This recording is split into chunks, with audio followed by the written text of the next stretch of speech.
That it's International Talk Like a Pirate Day. I didn't. Yeah, You sound like an Irish.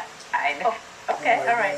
the Sea and Cake Band is from Chicago, so they're That's opening. It crazy. should be a good time. Okay, $35 at the door.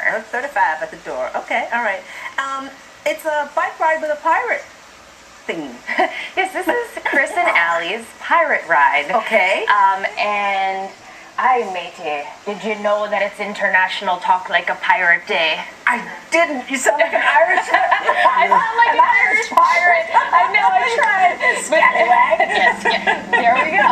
So anyway, today at 11:30 a.m. they're meeting at 156 Remington Street between Suffolk and Clinton. And you're going to get on a bike, and as you can see, people are dressed like pirates.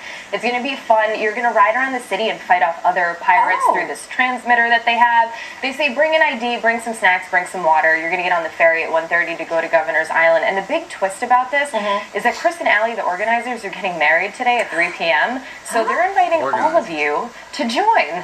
It's going to be a fun, free day, and you hopefully will have a better pirate accent than I do. But I tried. It was just like an Irish pirate. An Irish pirate. That's me. Arr. Anyway, hey, Ziggy Marley's in town. This is good. Well, Ziggy Marley is in town. As you know, he's the son of Bob Marley. That was impressive. Very cool. The organizers are getting married at 3 p.m. and they welcome you to join them. Grammy Award-winning album called Family Time. He does kids albums. They will pet you. I didn't know.